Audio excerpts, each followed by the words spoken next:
मैं विजय कुमार आप सभी को अपना channel expert study point share में स्वागत है। आप सभी को 12 के फिजिक्स का वीडियो आज से प्राप्त होगा। पहला यूनिट इलेक्ट्रिक स्टैटिक्स का पहला chapter electric charge and electric field का पूर्ण वीडियो प्राप्त होगा, जिसका प्रत्येक हेडिंग आपको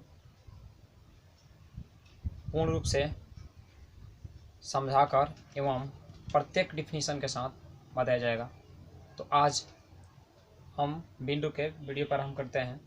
आप सभी से यह आशा रहती है कि प्रत्येक स्टूडेंट चैनल को सब्सक्राइब करें, ताकि वीडियो बनाने में मुझे खुशी मिले और इससे भी बढ़िया और बेहतर वीडियो बनाने का प्रयास करें।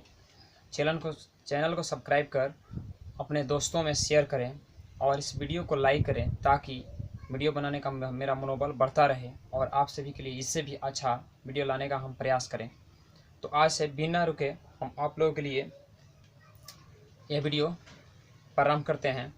तो आपका पहला यूनिट है electrostatics,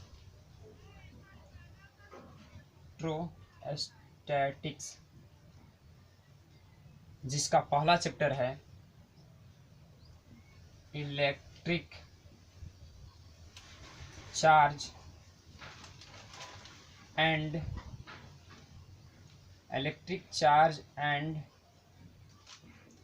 electric current, electric field, electric charge and electric field. पहला चैप्टर है विद्युत आवेश एंड विद्युत क्षेत्र, विद्युत आवेश तथा विद्युत क्षेत्र, विद्युत आवेश तथा विद्युत क्षेत्र आपका यह पहला चैप्टर है। तो आप सभी को हम बताना चाहेंगे विद्युत आवेश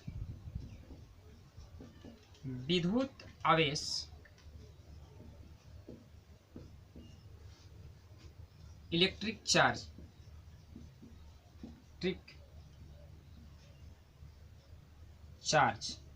क्या है। आप सबको हम बताना चाहेंगे चार्ज डेट मीन्स आवेश, सबको समझ में आता है चार्ज, इससे आप लोगों को पता चलता है डेट मीन्स आवेश, चार्ज। अब चार्ज क्या है ये हम समझेंगे। चार्ज है क्या, ये कैसे उत्पन्न होता है, ये क्या है, तो हम आप सब बताएंगे। आप सब शुरू से ही इस डिफिनीशन को फाइंड किए होंगे। किसी वस्तुओं को, दुनिया की कोई भी वस्तु हो जिससे आपस में रगड़े तो उस पे आवेश उत्पन्न हो जाता है, आवेश उत्पन्न हो जाता है, आवेश उत्पन्न हो जाता है। आवेश ही क्या कराता है, विद्युत आवेश ही चार्ज है, आवेश ही चार्ज है। तो दो वस्तुओं को आपस में रगड़ने पर एक दूसरे को आकर्षित करने की जो गुण आ जाती है, आकर्षित या प्रतिकर्षित करने की जो गुण आ जाती है, उसे हम क्या कहते हैं, विद्युत आवेश कहते हैं। दो वस्तुओं को आपस में रगड़ने पर उनमें आवेशित या प्रतिकर्षित करने की जो गुण आ जाती है, उससे हम क्या कहते हैं, विद्युत आवेश कहते हैं। तो विद्युत आवेश का डिफिनीशन हो गया, दो वस्तुओं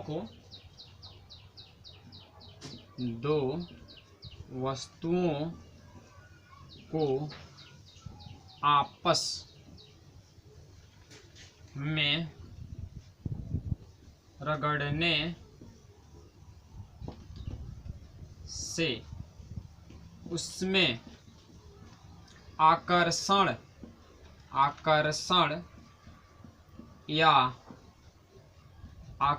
या प्रतिकर्षण का गुण आ जाता है, जिसे विद्युत आवेश कहते हैं।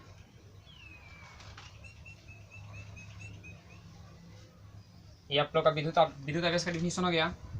इससे आप लोग अपने नोटबुक में भी इसको ऐड करके अपना एक नोट्स बनाकर तैयारी भी कर सकते हैं, और अपने एग्ज़ाम के लिए एक महत्वपूर्ण भूमिका निभा सकता है आपका ये नोट्स। इसमें थोड़ा सा भी आप लोग हिचक के साथ नहीं, एकदम फ्री होकर पढ़ना है।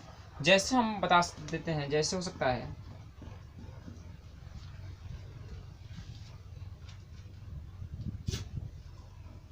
कलम को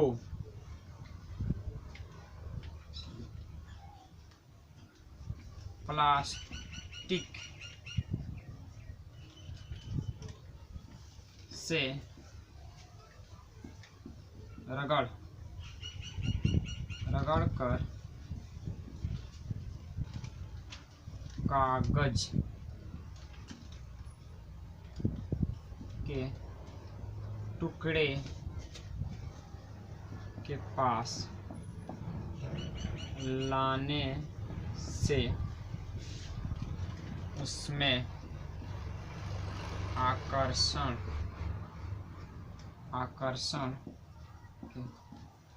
गुण आ जाती है। या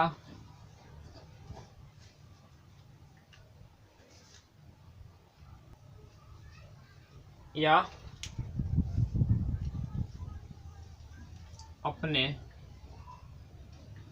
बालों से कलम को रगड़ कर कागज टुकड़े के पास लाने पर उसमें आकर्षण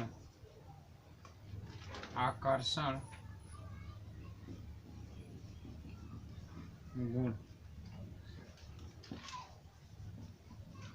आ जाती है।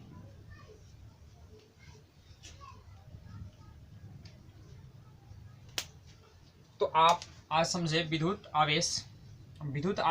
अब इसमें समझिए कि आवेश दो प्रकार के होते हैं। आवेश दो प्रकार के होते हैं। वो कौन हो सकते हैं? धन आवेश, पॉजिटिव चार्ज प्लस, तथा ऋण आवेश, निगेटिव चार्ज। धन आवेश और ऋण आवेश, ये दो प्रकार के होते हैं। आवेश हो जाते हैं दो प्रकार के, धन आवेश तथा ऋण आवेश। अब इसके बाद हम अगला डिफिनीशन देखेंगे। आवेश को तो हमने समझ लिया आवेश क्या है, अब अगला डिफिनीशन क्या है उसे देखेंगे।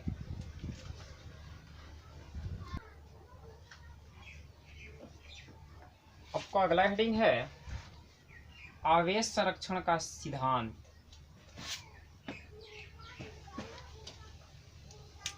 आपका अगला हेडिंग है आवेश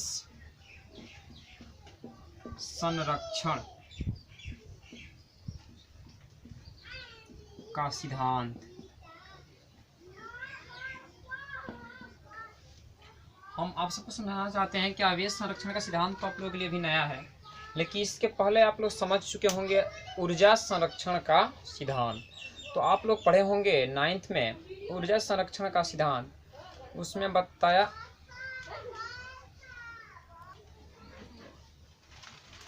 तो आप लोग ऊर्जा संरक्षण के सिद्धांत के विषय में पढ़े होंगे 9th क्लास में। उसमें बताया गया होगा ऊर्जा की न तो उत्पत्ति होती है और न ही उसे नष्ट किया जाता है, बल्कि ऊर्जा को एक रूपों से दूसरे रूपों में स्थानांतरण किया जाता है। इसे ऊर्जा संरक्षण का सिद्धांत कहते हैं।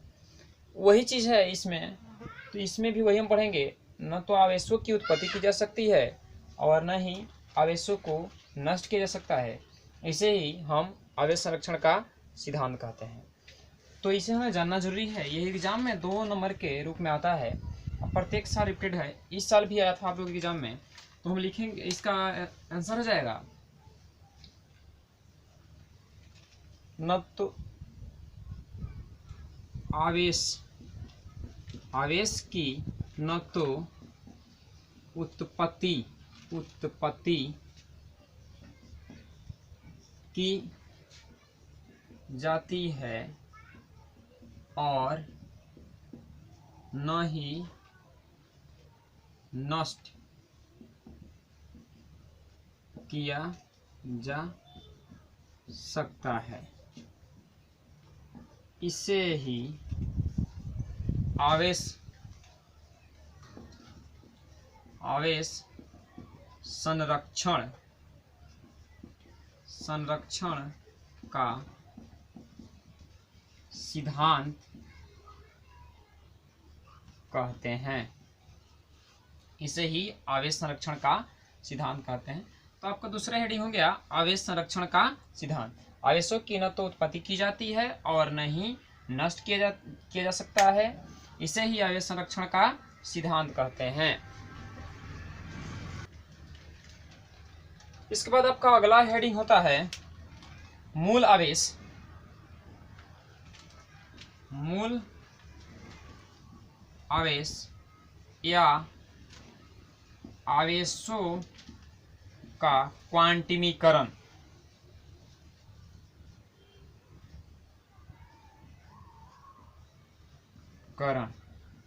आपका ये अगला हेडिंग हो जाता है। तो इसके विषय में आपको बता दे रहे हैं। मूल आवेश मतलब आवेश की सबसे न्यूनतम इकाई, मतलब सबसे न्यूनतम मात्रा, मतलब सबसे छोटी मात्रा क्या कहलाता है? मूल आवेश कहलाता है। आवेश की सबसे न्यूनतम मात्रा क्या कहलाता है? मूल आवेश कहलाता है। मतलब सबसे पहला इकाई, जैसे कि हम लोग काउंटिंग की प्रथम संख्या 1 माने हैं, उसी प्रकार आवेश की न्यूनतम संभव मात्रा मूल आवेश कहलाता है। आवेशों की न्यूनतम संभव मात्रा को मूल आवेश कहते हैं। आवेश की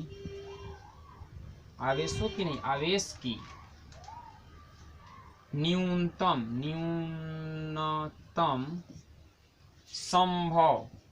संभव मात्रा को मूल आवेश कहते हैं। मूल आवेश का तो परिभाषा मिल गया। अब आवेशों का क्वांटमीकरण।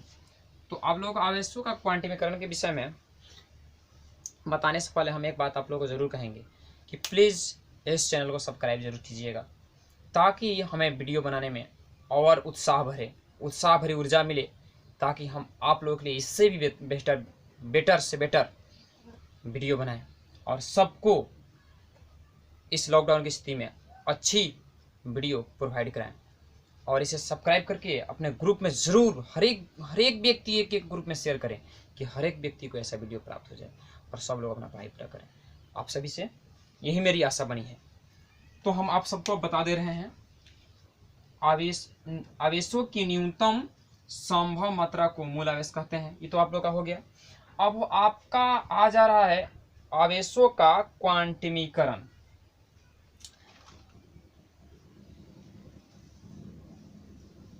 प्राकृतिक में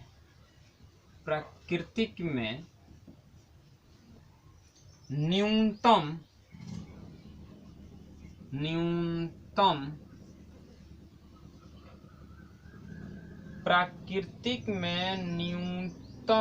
आवेश एक इलेक्ट्रॉन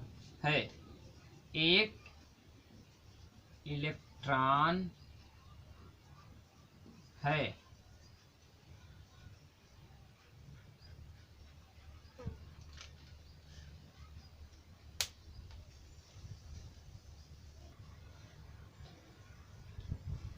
प्राकृतिक में हम लोग आवेशों के क्वांटमीकरण के विषय में चर्चा कर रहे हैं। तो प्राकृतिक में न्यूनतम आवेश एक इलेक्ट्रॉन का आवेश है, परंतु प्रोटॉन पर बराबर किंतु विपरीत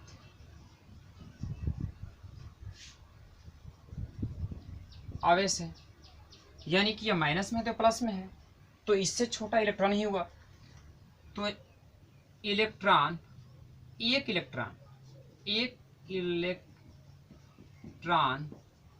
को ई द्वारा प्रदर्शित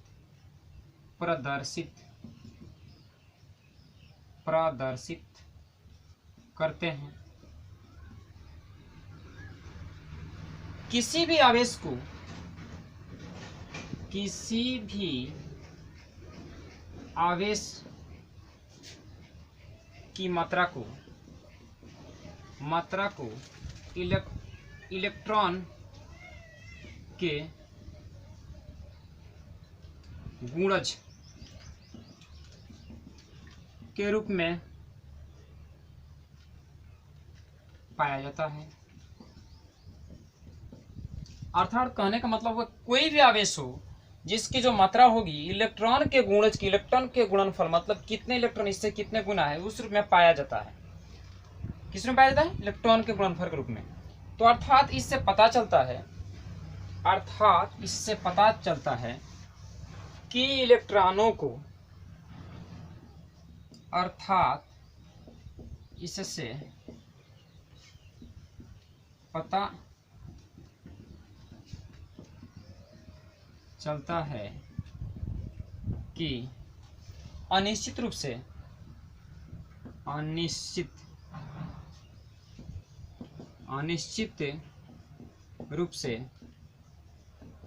आवेश को विभाजित नहीं किया जा सकता है।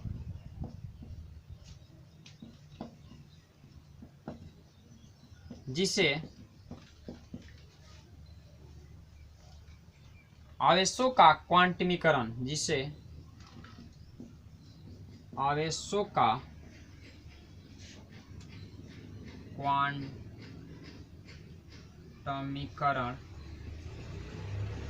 या प्रमाणुकता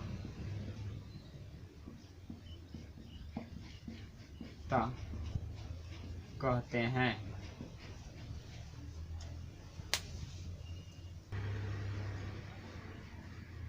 इसके बाद इसमें है इलेक्ट्रॉनों की संभव इकाई, आवेश की संभव इकाई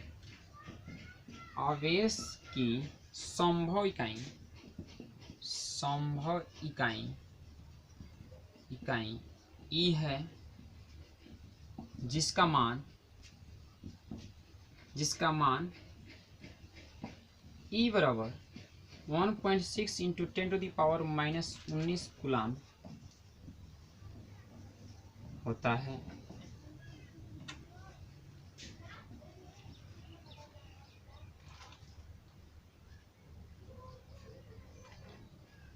हम मतलब जिसका मान क्या होता है?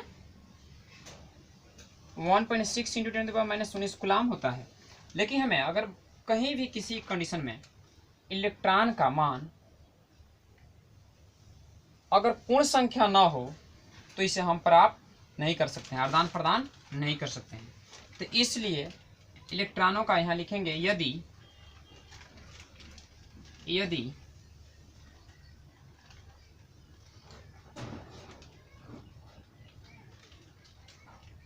किसी वस्तु में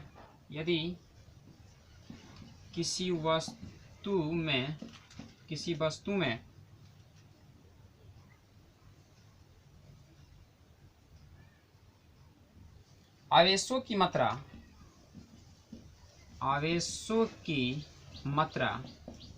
Q हो तो E बराबर हो जाएगा Q बराबर प्लस माइनस NE। कहने का मतलब आवेश की मात्रा Q है तो उसमें कितने इलेक्ट्रॉन हैं उससे हम कैसे ज्ञात कर सकते हैं? Number of electron. तो प्लस माइनस NE तो किस पे में निर्भर करता है? उसके चार्ज, उसके गुणवत्ता पर। इस फॉर्मूला को यूज करके हम न्यूमेरिकल को फाइंड कर सकते हैं।